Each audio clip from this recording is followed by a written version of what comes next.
We'd been pals since high school, and sleepovers had become something of a tradition for us. This one was no different. We gathered at my house, popcorn and wine in hand, ready for a night of laughter and nostalgia. As the evening wore on, we chatted about old times, giggling like teenagers again. The clock struck midnight, and we decided to play a game. What better way to relive our youth, right?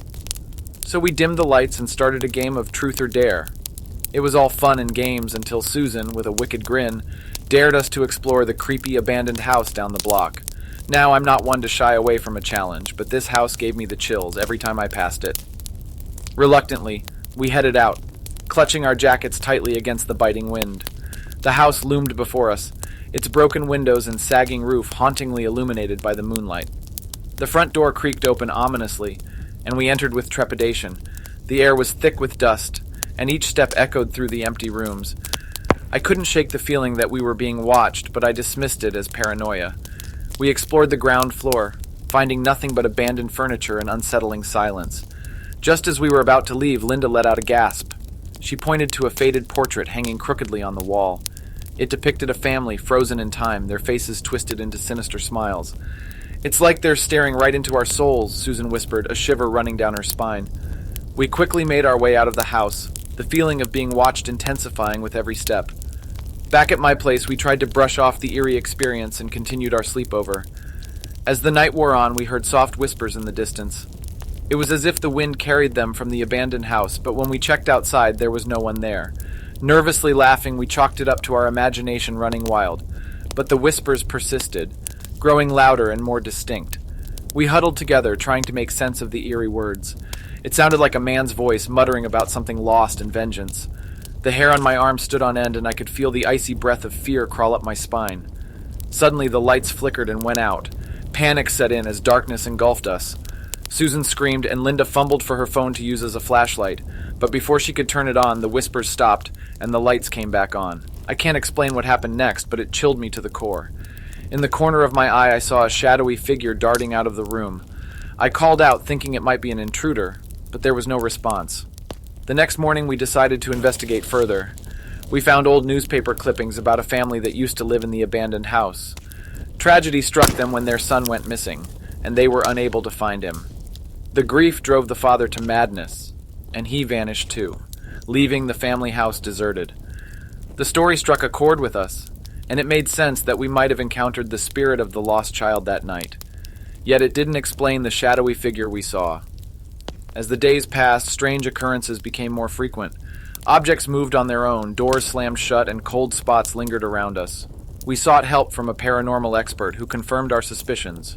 A restless spirit was indeed haunting my house.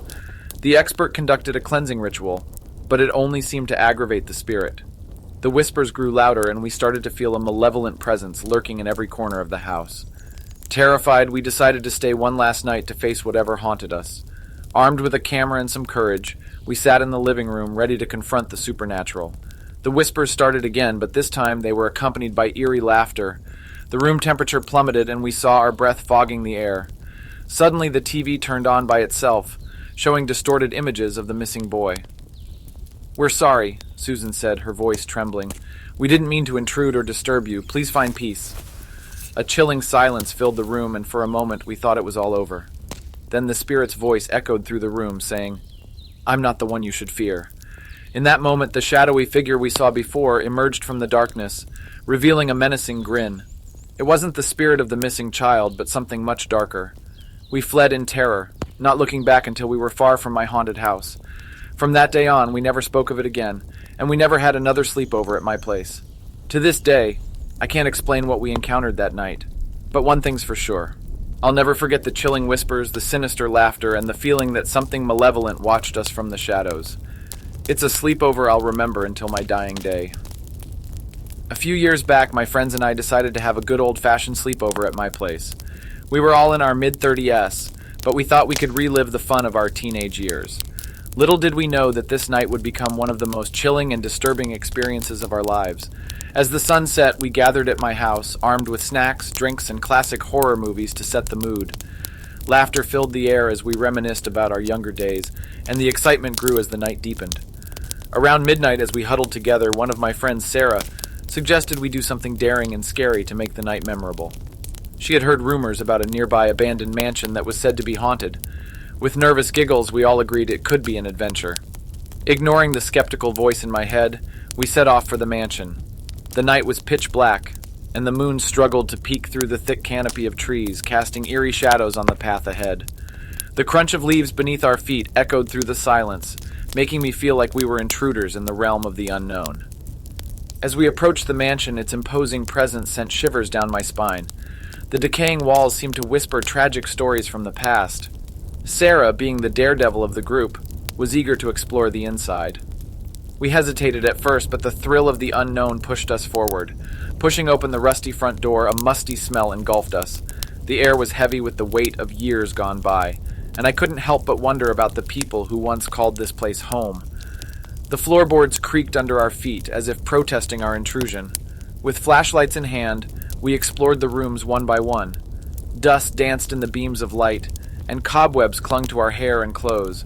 It was like stepping into a time capsule, frozen in a haunting past. As we wandered deeper into the mansion, Sarah's flashlight flickered, casting eerie shadows on the walls. She laughed nervously, trying to shake off the unease, but I could tell we were all on edge. Every sound seemed amplified in the silence, and we jumped at the slightest creak. That's when we heard it, a faint, distant whisper. We froze, exchanging nervous glances. "Did you hear that?"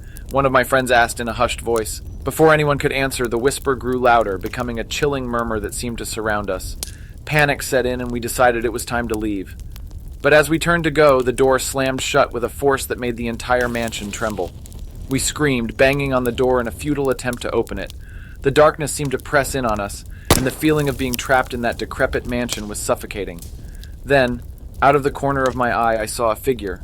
A woman in a tattered dress, her face obscured by shadows. She glided towards us, her movements ethereal and unsettling. I could feel a cold sweat trickling down my back as fear rooted me to the spot. "Who are you? What do you want?" Sarah managed to stammer, her voice trembling. The woman didn't answer, but her eyes held a haunting sadness that sent chills down my spine. I couldn't tear my gaze away from her, and the air grew colder with each passing second. Suddenly, she raised a bony finger and pointed towards a hidden door in the corner of the room. It was like she wanted us to find something, but before we could react, she vanished into thin air, leaving only the echo of her presence behind. Summoning every ounce of courage, we approached the hidden door. Inside, we found a dusty old journal, its pages filled with heartbreaking entries of a woman who had lived in the mansion centuries ago. The more we read, the more the pieces fell into place. The woman we had seen was a restless spirit, bound to the mansion by a tragic fate. With the journal clutched tightly in my hand, we made our way back to my house, leaving the haunted mansion behind. The experience left us shaken, and sleep was the last thing on our minds. As dawn broke, we gathered around the journal once more, determined to help the tormented spirit find peace.